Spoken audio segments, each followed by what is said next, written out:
Selamat pagi saudara-saudari semua, dimanapun kalian berada. Hari ini kita melihat kitab Hakim-Hakim pasal ke-9. Hari ini Pastor Jason yang menyampaikannya. Pasal ke-9 adalah terusan pasal ke-8. Tuhan menggunakan Gideon untuk menyelamatkan orang Israel dari tangan orang Midian.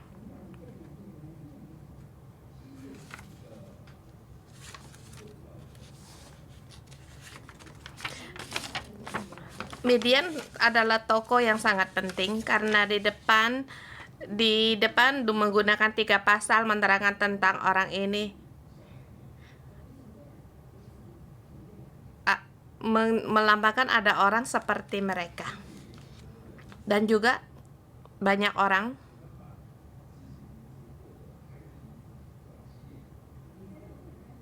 sangat suka namanya atau nama anaknya diberi nama dengan Gideon.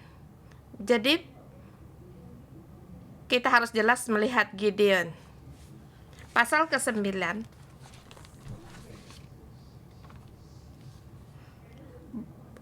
bukan menerangkan Tuhan membangkitkan hakim-hakim,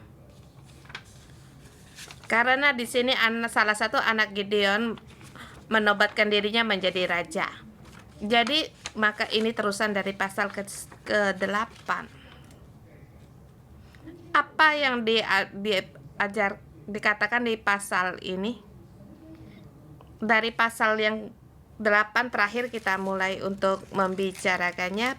Pada saat Gideon mengalahkan Midian, banyak orang yang menginginkan dia menjadi seorang raja karena roh Allah ada padanya. Tetapi dia berkata, "Aku tidak akan memerintah kamu, dan juga anakku tidak akan memerintah kamu, tetapi Tuhan yang memerintah kamu." Mendengar kata-kata ini seperti sangat saleh sekali.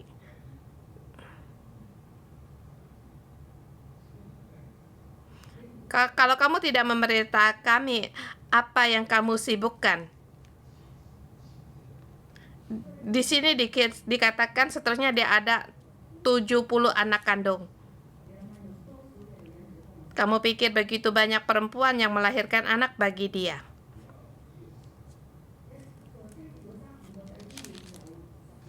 Kalau satu istri melahirkan 5 anak juga itu harus 20 orang. Gideon seorang pemimpin. Tuhan mengangkat dia menjadi pemimpin. Seharusnya dia bangkit untuk terus menjadi pemimpin. Tetapi dia tidak mau. Dia terus suka untuk memuaskan keinginannya sehingga dia memiliki 70 orang anak kandungnya. Dan juga masih ada gundik di Sikim yang anaknya bernama Abimelek. Masalah ini Tuhan mulai menghakimi dia. Aku menyerahkan orang Israel di tanganmu, tetapi kamu hanya fokus untuk berbuat memuaskan keinginanmu sendiri atau perzinaan. Ini zaman dalam kegelapan.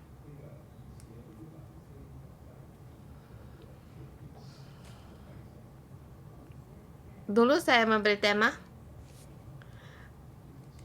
kegagalan dari pemimpin, yang tema yang pertama. Sepertinya tema ini agak negatif. Sekarang menggunakan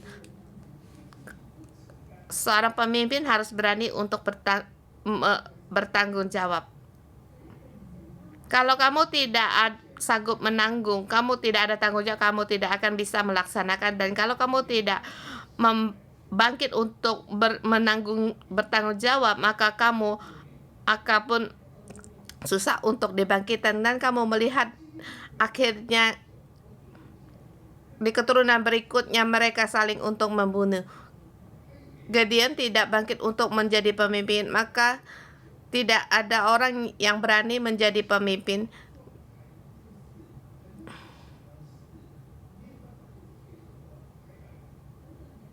Sehingga keadaan tidak berani, tidak bisa untuk menjadi lebih baik. Seperti seorang di salah satu gereja terus mengadakan rapat tetapi tidak ada keputusan. Dulu saya pernah membawa gereja juga demikian. Tidak bisa mengambil keputusan pada akhirnya. Akhirnya terpecah. Jadi di sini tidak ada orang yang bisa mengambil keputusan dan sehingga tidak ada orang yang bisa mengambil keputusan apa yang harus dilakukan. Nah, tidak ada orang berpikir bagaimana seharusnya pemerintahan ini terus dilakukan. Masalah-masalah umum sehingga tersia-siakan 40 tahun. Sebab dikatakan amanah negeri itu 40 tahun lamanya. Sesungguhnya tidak ada pemimpin yang memimpin mereka 40 tahun. Itu generasi yang sangat menderita. Jadi segala sesuatu banyak yang terkatung-katung di situ. Maka timbullah masalah. Orang ini bukan yang diangkat oleh Tuhan. Tetapi Abimelek sendiri yang ingin menjadi raja.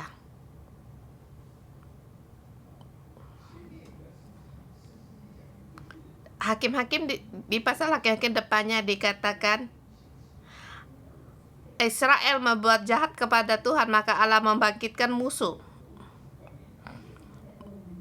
Musuh-musuh ini dari luar. Dan sekarang dibangkitkan dari dalam, sehingga muncullah Abimelek ayat 1 sampai dengan 6.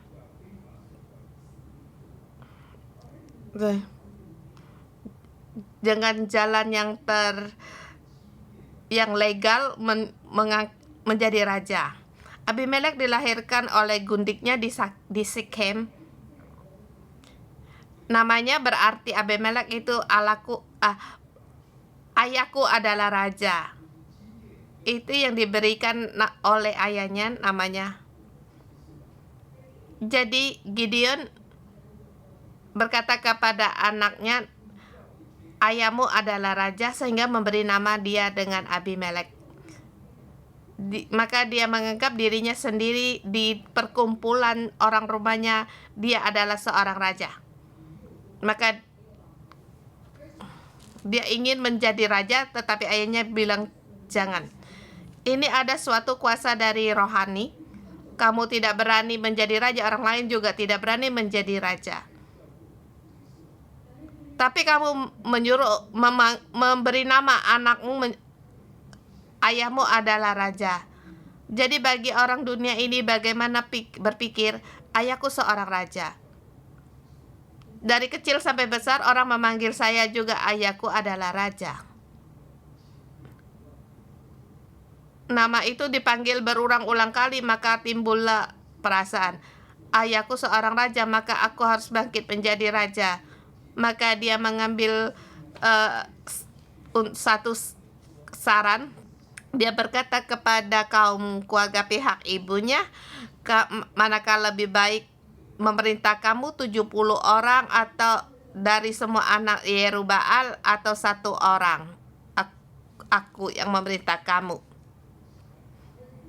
Kita melihat di era itu, Gideon, aku tidak memerintah kamu. Juga anakku tidak akan memerintah kamu. Kata-kata ini bagaimana? Sesungguhnya seluruh masyarakat sangat berharap Gideon 70 anaknya untuk memerintah mereka. Tetapi mereka tidak berani. Tidak ada orang yang berani untuk berebut. Dan 70 orang ini bersama merintah itu juga sulit.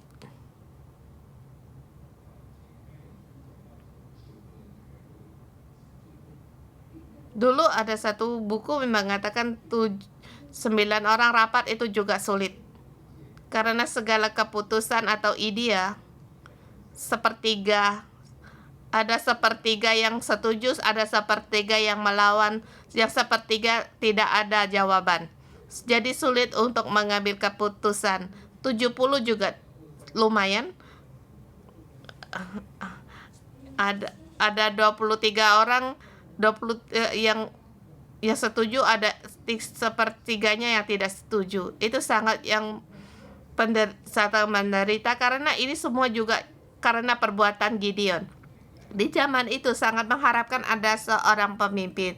Jadi Abimelek, lebih baik aku aja, karena aku masih ada hubungan darah daging denganmu. Maka orang Sikim mendengar ya ada baiknya, maka mengangkat dia menjadi raja. Tetapi pada saat dia mengangkat dia jadi raja, itu sangat tidak baik, karena dia mengambil di kuil uang perak yang untuk dipersembahkan bagi Baal itu diambil untuk diberikan kepadanya sebagai upah. Di ayat keempat dikatakan mereka memberikan kepada 70 uang perak dari kuil Baal Berit. Orang di kota Sekim, mereka menyembah Baal. Seharusnya mereka adalah kota pelarian atau kota perlindungan, agar orang yang membunuh tidak sengaja mendapatkan perlindungan. Tetapi sekarang kota Sikim, orang-orang Sikim menjadi mereka penyembah Baal, dan juga menjadi kota mengadakan persepakatan dengan Baal. Lalu mereka mengambil uang itu sebagai upah kepada Abimelek. Abimelek mengupah para petualang dan membunuh 70 anak Gideon. Hanya tinggal satu Yotam, anak bungsu Yerubbaal, dan kemudian dia menobatkan dirinya menjadi raja.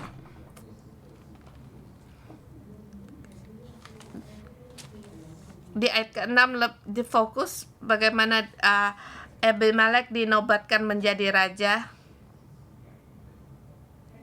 Sebelum mengambil uang, sesudah dia membunuh 70 anak Gideon, jadi mereka sangat setuju dengan perbuatan Abimelek, mendukung dia membunuh orang dan menobatkan dia menjadi raja, sehingga bangkitlah raja ini. Jadi dia adalah raja yang legal atau yang terlarang dengan cara yang tidak bersih, yang mengangkat dia menjadi raja yang ilegal. Kemudian Yotam di situ bersuara, dia di situ bernubuat atau berseru dengan nyaring. Boleh dikatakan setiap orang tidak menjadi raja. Semua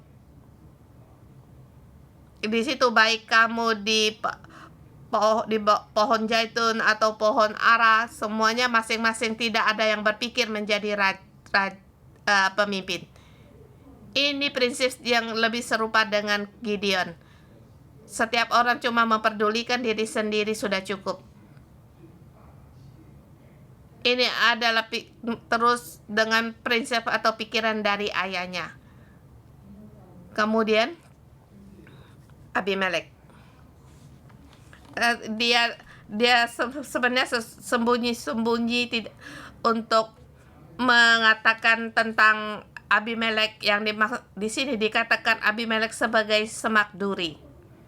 Semak duri ini dikatakan ayat 15, jika semak duri itu pada pohon-pohon itu, jika kamu sungguh-sungguh mau mengurapi aku menjadi raja atas kamu, datanglah berlindung di bawah naunganku. Tetapi jika tidak, biarlah api keluar dari semak duri dan memakan pohon-pohon aras di gunung Lebanon.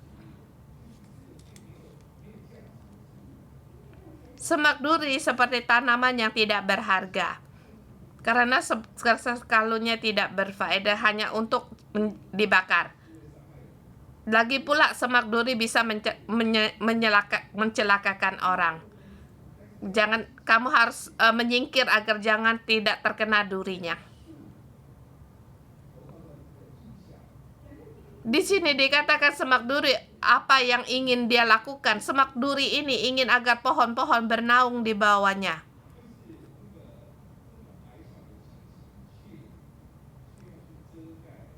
Bagaimana semak duri yang bagi kecil bisa menaungi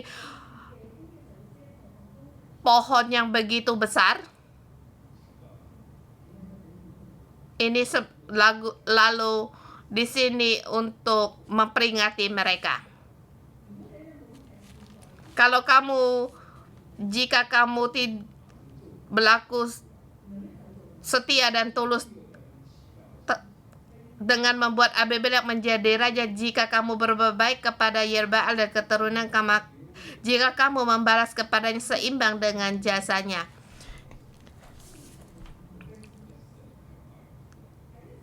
Di sini Yotam menyatakan apa pembalasan kalau tidak setia terhadap Yerubbaal.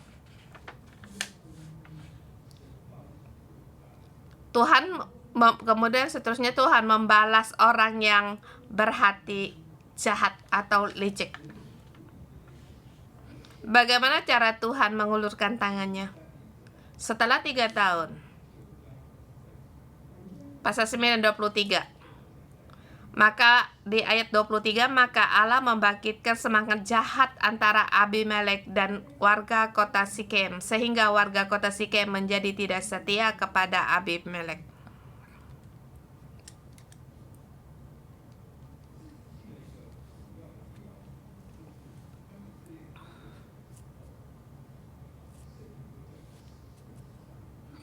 Di kitab Hakim-Hakim yang lebih mempertegaskan, pada saat orang Israel berseru kepada Tuhan, maka Allah roh Tuhan akan turun kepada hakim-hakim itu. Maka roh Allah akan ada pada hakim-hakim. Di sini tidak ada, malah dikatakan roh jahat atau semangat jahat yang ada pada Abimelek dan warga kota Sikem. Sehingga warga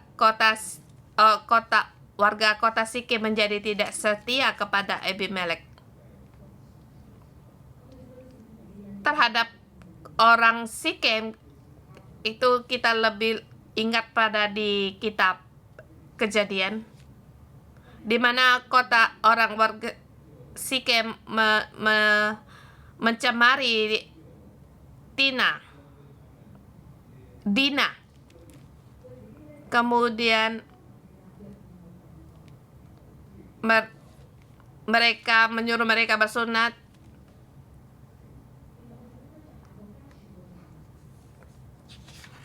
Dengan cara yang licik, mereka kemudian membunuh warga Sikem, itu anak dari Yakub, karena mereka mencemari Dina, sehingga mereka membalas dendam. Kita lebih lagi mengenal akan kelicikan dari Israel, sehingga kota ini pun dilenyapkan. Setelah beberapa tahun kemudian juga sama. Di sini tidak mendapatkan pelajaran Abimelek yang licik.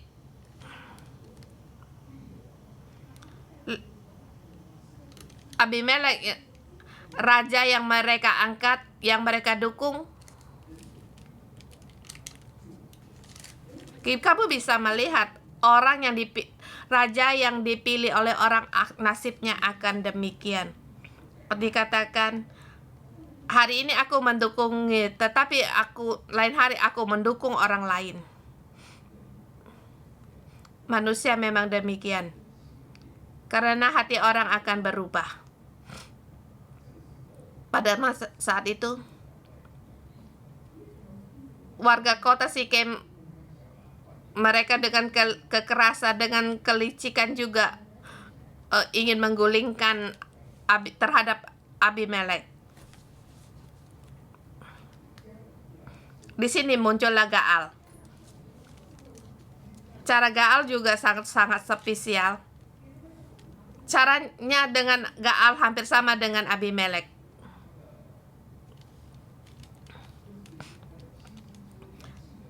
Gaal bin Abed berkata kepada saudara-saudaranya, berkata, ingatlah aku juga darah dagingmu. Aku setengah dari percampuran darah antara Sikem dan Kanaan. Jadi pada masa itu warga Sikem merasa ada benarnya sehingga mendukung dia. Seperti dikatakan di ayat 28, berkatalah Gaal bin Ebed, siapa itu Abimelek dan siapa kita orang Sikem, maka kita menjadi hambanya. Bukankah anak Yerubaal dan Jebul wakilnya menjadi hamba orang-orang Hemor ayah Sikem? Jadi mengapa kita menjadi hambanya? Boleh dikatakan Abimelek berkata, aku mempunyai sebagian darah dari tanah Kanaan, keturunan orang Kanaan. Dan Gaal muncul juga berkata demikian. Jadi warga berpikir ada benarnya juga sehingga mendukung Gaal.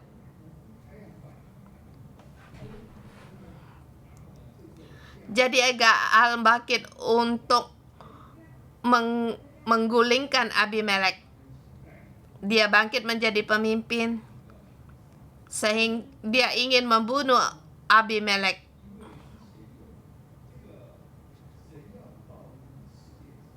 Karena dulu Allah ingin membalas kota Sikem. Pada saat Kaleb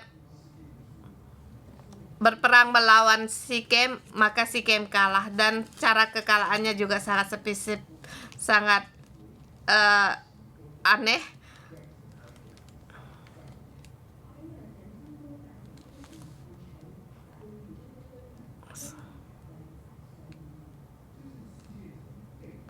Dan di sini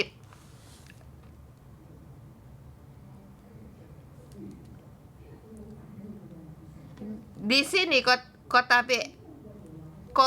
Sikem pun Abimelek pun dikalahkan, diperangi.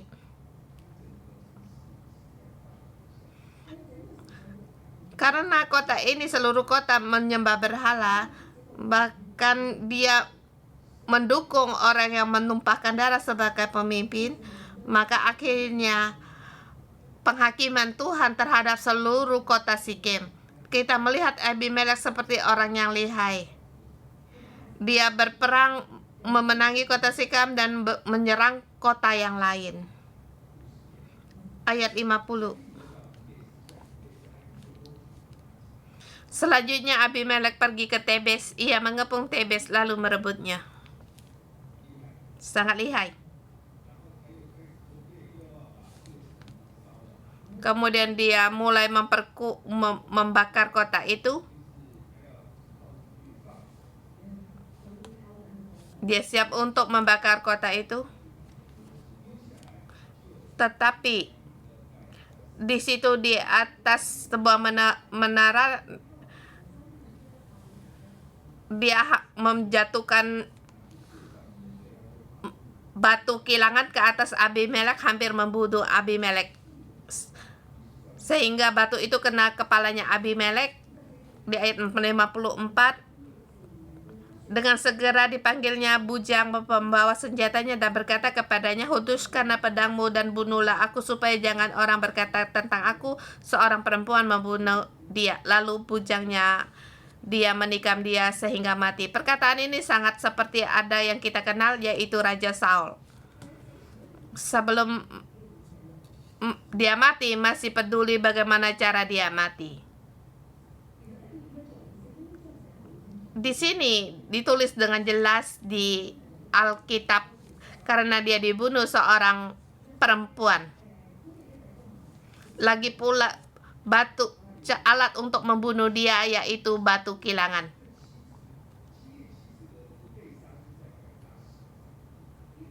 Ingat, ke-70 anak Gideon dibunuh di atas satu batu yang besar, 70 anaknya. Jadi ini ada kebersamaan. Di atas batu kamu membunuh begitu banyak orang, sekarang kamu juga mati di atas batu. Ya, sangat tepat sekali. Ini adalah penghakiman. Di sini di ayat 56 sangat penting. Demikianlah Allah membalas kejahatan yang dilakukan oleh Abimelek kepada ayahnya, yaitu pembunuhan atas ke-70 saudaranya.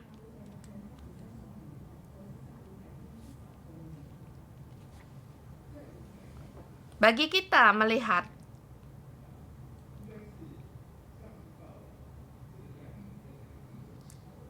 Allah membalas kejahatan terhadap Abimelek, terhadap saudara-saudaranya, kejahatan yang dia lakukan. Ini dilihat oleh kita. Lihat, kamu membunuh saudara-saudaramu, sekarang kamu mendapatkan pembalasan. Tapi Alkitab tidak berkata demikian, menulis demikian. Di Alkitab dikatakan Allah membalas kejahatan yang dilakukan oleh Abimelek kepada ayahnya. Kejahatan ini yaitu membunuh saudara-saudaranya, 70 saudaranya, dan juga terhadap kejahatan dilakukan kepada ayahnya. Di mata Allah, kamu bersalah kepada ayahnya. Masalah ini terjadi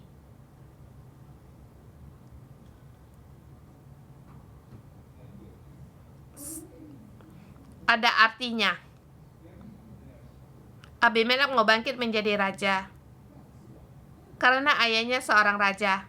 Dia ingin seperti ayahnya, tetapi akhirnya dia melakukan yang jahat terhadap ayahnya. Juga kita pikirkan, kalau ayahnya, kalau dia hidup di sampingnya, bagaimana perasaannya?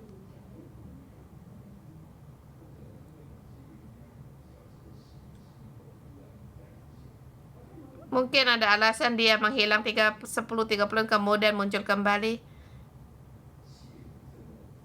Dia kemudian melihat anak gundiknya yang membunuh seluruh anak kandungnya. Kalau ayahnya melihat, apa perasaannya? Pembalasan. Sesungguhnya dia bisa menghalangi masalah ini terjadi. Seharusnya dia melakukan apa yang harus dia lakukan. Dia adalah seorang pemimpin rohani. Dia seharusnya sungguh-sungguh memimpin orang Israel melakukan apa yang difirmankan Tuhan. Tetapi dia membiarkan kota-kota itu menjadi tempat penyembahan berhala dan perzinaan. Ia memang menyelamatkan orang Israel, tetapi akhirnya keluarganya dibinasakan. Sesungguhnya di mana masalah ini yaitu seharusnya dia bertanggung jawab, tetapi dia tidak bangkit untuk bertanggung jawab, sehingga harus memberikan pengorbanan yang besar. Sesungguhnya segala ini terjadi, ini adalah keputusan dari Allah. Mengapa anakmu bisa bangkit? Karena ayahku seorang ayah, aku juga seorang ayah, seorang raja. Sekarang ayahku telah meninggal, apa yang harus aku lakukan? Seluruh orang tidak peduli, tidak ada orang yang bisa mengambil keputusan. Baiklah, aku bangkit. Maka demikianlah, sehingga itulah yang terjadi. Kita mohon Tuhan untuk menolong kita. Kita setiap orang punya posisi bagi kita sendiri di rumah.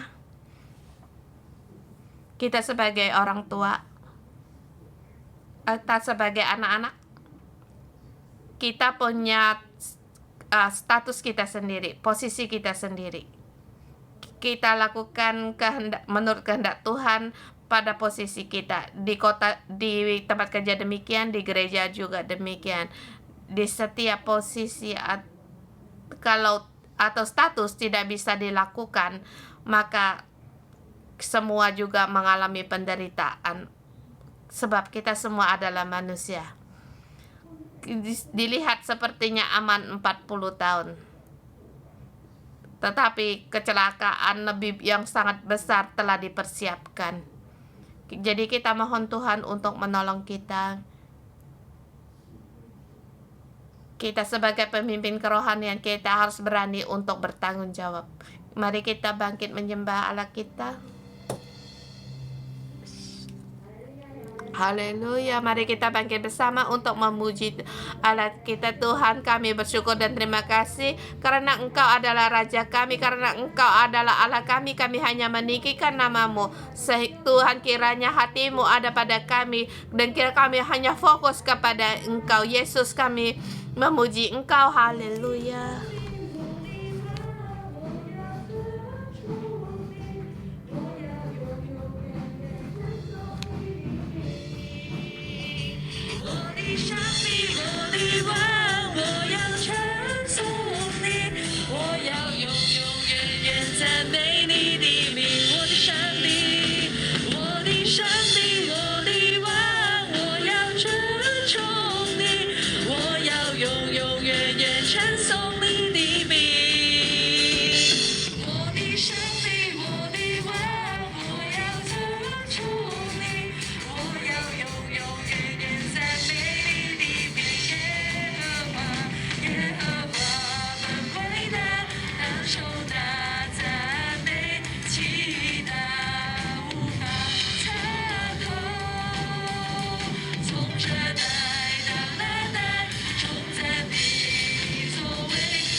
Tuhan, kami datang di hadapan-Mu. Tuhan, kami mau fokus kepada Engkau. Tuhan, kami pada fokus kepada mohon Tuhan Engkau menolong hati kami. Tuhan, tolonglah hati kami sampai kami mendapatkan kasih dari Engkau, sampai yang penerimaan dari Engkau. Tuhan, Engkau menciptakan kami, Engkau memberikan setiap orang ada bagian dalam hidup kami. Tuhan, kami memuji Engkau. Tuhan, hari ini di renungan pagi ini kami sekali lagi mendengar, Tuhan, Engkau ada tugas yang Kau berikan bagi pemimpin. Tuhan,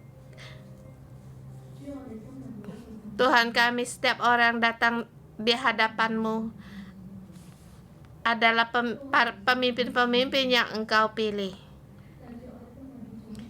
Tuhan, hari ini kami sekali lagi di hadapan Tuhan, kami ingin melihat hati kami, apakah di dalam kami ada ketakutan atau kami tidak ingin melaksanakannya. Saudara semua, pada saat ini kita bisa tenang di hadapan Tuhan. Pada saat Allah memberitahukan kepada kita setiap orang, di mata Tuhan kita setiap orang adalah pemimpin. Bahkan kita datang di gereja, mungkin kamu tahu Tuhan memanggilmu untuk mungkin menjadi ketua sel, tetapi di dalam hatimu apa yang kamu pikirkan?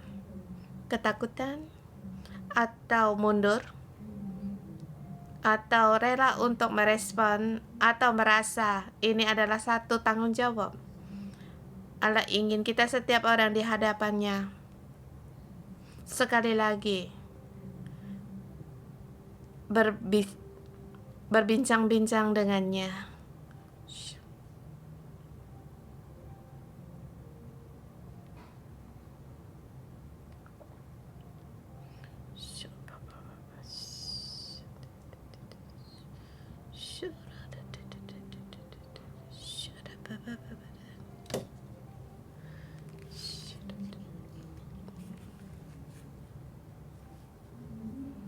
Saya melihat ada seorang anak kecil datang di hadapan Tuhan. Dia mengambil satu buku.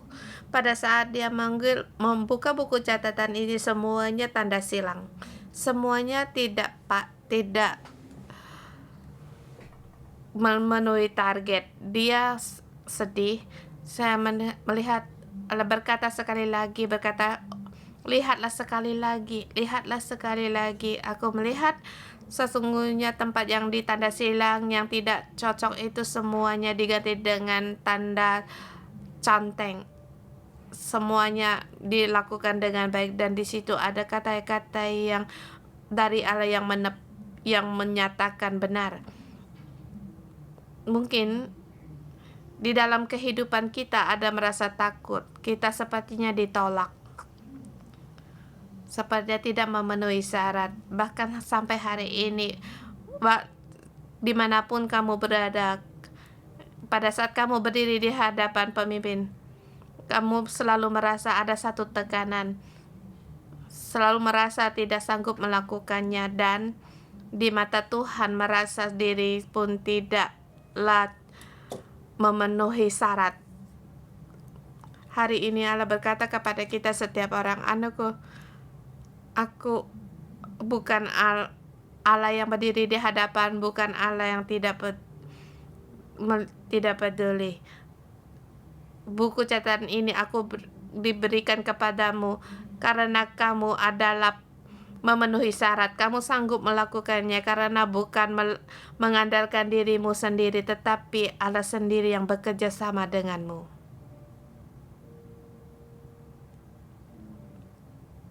Ya Allah, kami memuji Engkau. Tuhan, Engkau berkata kepada kami adalah imam kerajaan, umat yang kudus. Tuhan, kami dipilih oleh Engkau. Tetapi Allah, kami pun mengaku di dalam hati kami sangat dipenuhi dengan tidak percaya diri. Di masa hari yang lalu banyak sekali kegagalan, banyak sekali kesalahan, sehingga di dalam hati kami merasa rendah diri. Bukan hanya merasa rendah diri, sangat takut berbuat salah, sangat takut berbuat salah. Dan lagi pula, karena kekurangan, kebodohan sendiri, sehingga menyinarkan kemuliaan Allah sendiri. Ya Allah, rasa rendah diri ini, perasaan ketakutan ini, segala kekhawatiran ini membuat kami tidak berdaya, tidak percaya untuk bangkit. Tuhan, tapi Engkau telah memilih kami. Engkau ingin memakai kami. Ya Allah, tolonglah kami. Tolonglah kami. Agar kami seluruhnya sefokus bersandar kepada Engkau. Kami tahu bukan karena kekuatan kami untuk melakukannya, tetapi kami hanya seluruhnya mengandalkan Engkau, percaya pada Engkau. Engkau akan mengulurkan tangan-Mu yang kuat untuk menolong kami, untuk menopang kami. Sehingga Tuhan, angkatlah segala ketakutan kami, angkatlah segala kekhawatiran kami, angkatlah segala di dalam kami perasaan kami tidak sanggup ini. Ya Tuhan, kami perlu akan Engkau. Tuhan, kami perlu akan Engkau. Tuhan, kami tidak mendirikan raja bagi diri kami sendiri, tapi pemimpinnya datang dari Engkau. Tuhan, kami tahu, kami percaya pada yang kami andalkan bukan keuangan, tetapi Engkaulah pohon kehidupan. Engkau penuh dengan kehidupan.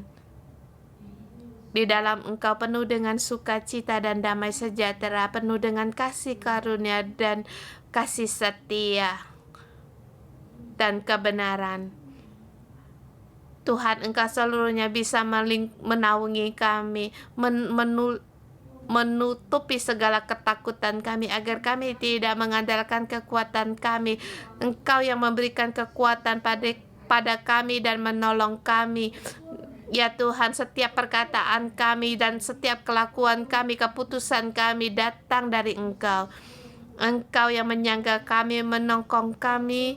Engkau sehingga kami di setiap bagian kami, atau baik dimanapun kami berada, baik di tempat kerja atau sebagai orang tua di gereja, sebagai pemimpin, kami seluruhnya dalam nama-Mu.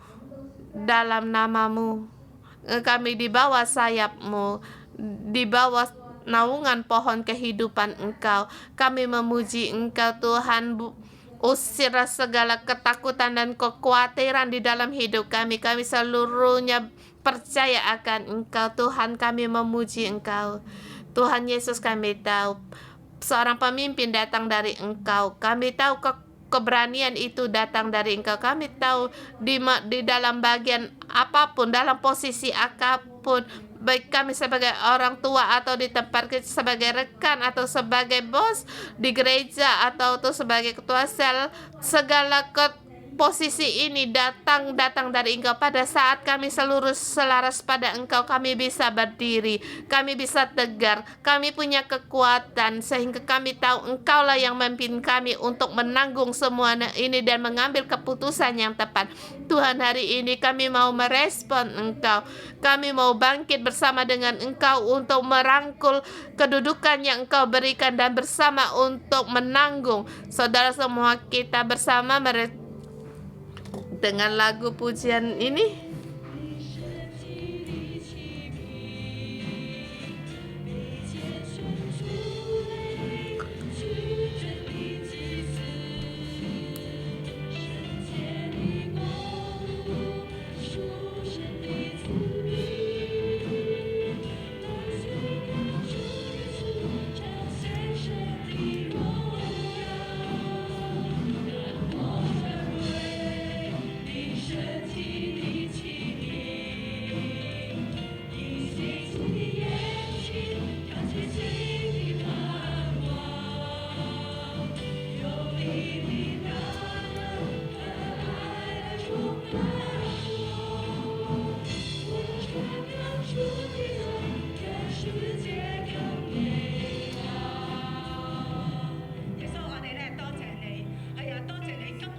kami berterima kasih kepada Engkau. Pada saat kami tidak bisa, Engkau memberikan semangat pada kami. Kami melihat Abimelek dengan caranya sendiri untuk mengangkat dirinya sendiri. Tuhan, dia tidak sungguh-sungguh menjaga apa yang Engkau berikan pada dia, berjalan dalam dunia dan menyembah berhala. Dia berjalan dengan kekerasan dan menggunakan keinginan sendiri sebagai seorang pemimpin. Dia tidak bersandar kepada Tuhan dan juga tidak mencari Allah Engkau sendiri, sehingga Allah membalas kejahatan Abimelek. Saudara Tuhan, hari ini kami semua saudara-saudara datang di hadapan-Mu. Tuhan, kami berkata kami memuji Engkau, kami takut akan Engkau, dan kami Tuhan, kami dengan serius untuk berharap pada Engkau. Kami melihat Abimelek, baik ayahnya, baik Abimelek. Di ayat ini kami melihat dari keturunan mereka menyembah berhala, mereka menumpahkan darah orang lain, tanah dicemarkan. Tuhan, hari ini lewat firman-Mu kami sekali lagi memperingatkan kami, Tuhan, kami mau agar berkat-Mu masih bisa diteruskan untuk generasi kami berikutnya. Kami menginginkan firman-Mu, berkat-Mu ada pada generasi kami berikutnya. Saudara semua, kita berdoa untuk keluarga kita. Kalau keluargamu ada pertumpahan darah, atau kalau kamu tahu keluargamu juga melakukan kelicikan, jangan sampai dosa akan generasi ini turun sampai ke generasi yang berikutnya. Kita berdoa untuk keluarga kita.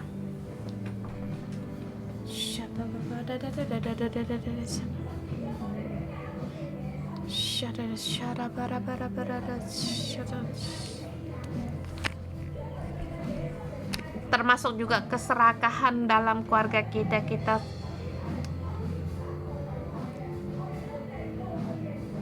Kita bersama mengaku dosa.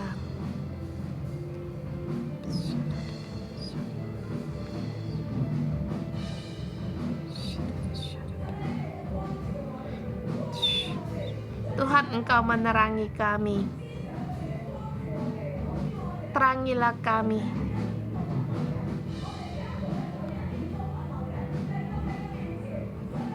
Tuhan, kalau kami ada yang pertumpahan Tuhan, darah Tuhan, kami datang di hadapan-Mu, Tuhan. Kami semuanya kami letakkan di bawah kayu salib-Mu, Tuhan. Kami mengaku di hadapan-Mu, Tuhan, bagi keluarga kami ada pertumpahan darah dan ada melakukan cakin, bahkan kami terus melakukan penyembahan berhala. Tuhan, kami mohon darah-Mu untuk menyucikan, untuk melengkapkan keluarga kami. Tuhan, kami mau serahkan keluarga kami di dalam kayu, di bawah kayu salib-Mu, sehingga segala dosa-dosa pertumpahan darah, kelicikan ini, Tuhan, segala penyembahan darah ini, Tuhan, kami telah menyakitkan Engkau. Tuhan, kami ingin seperti Gideon di dalam hidupnya, Tuhan, agar segala kami tidak mau, Tuhan, segala kuasa berhala ini mempengaruhi ke generasi kami berikutnya. Kuasa pertemanan ini menguasai keturunan kami. Tuhan, kami mohon kepada Engkau, sirnakan semuanya ini, Tuhan. Tuhan, kami perlu akan Engkau. Apa yang kami akui dosa kami, Tuhan, semua kami hanya berharap kami kepada salib-Mu. Tuhan, di dari salib-Mu Engkau telah berfirman, segala kutukan, segala dosa Engkau telah menanggung, Tuhan. Putuskanlah segala siklus dari kejahatan ini, segala dosa-dosa ini, Tuhan. Dosa dari pertumpahan darah, keserakahan, perzinaan. Ampunilah kami, Tuhan. Kami sangat menderita. Kami sangat menderita, Tuhan. Kami perlu akan Engkau. Kami perlu Engkau. Kami perlu di atas di dalam karena salibmu Tuhan, Engkau telah menanggung segala sesuatu atas segala dosa. Tuhan, kami terus berharap kepada Engkau, memandang salam Engkau, kami mau masuk dalam keselamatan yang datang dari Engkau. Tuhan, kami memuji Engkau. Tuhan, kami berterima kasih. Tuhan, kami, saudara kami dan juga kami pada saat kami berdoa, kami lebih lagi berdoa bagi kota kami. Pada saat kami berdoa bagi keluarga kami, Tuhan, maka keluarga kami tidak sama lagi. Pada saat kami berdoa kepada kota-kota kami, kota pun tidak sama lagi. Kami berdoa untuk presiden kami, pejabat-pejabat negara kami, saudara semua kita berdoa bagi saudara kita agar para pemerintah kita fokus kepada Tuhan, berjalan dalam kebenaran. Kita bersama berdoa untuk mereka.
Saudara-saudari semua, Pastor Jason tadi mengatakan kota Sikem adalah sebenarnya kota pelindungan untuk menyelamatkan orang.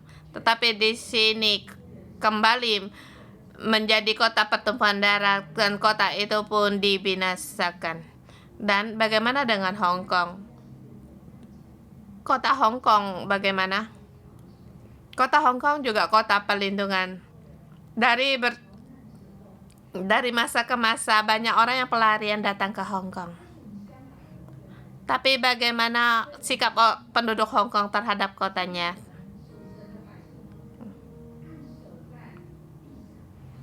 Kita bisa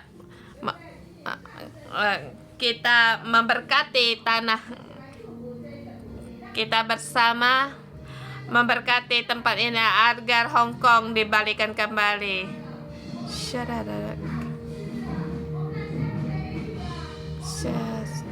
Kita bersama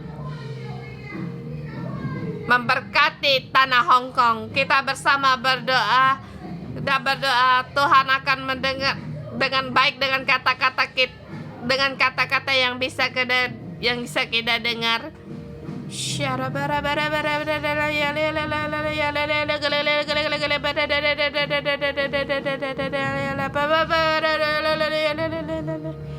Berdoa untuk kota Hong Kong.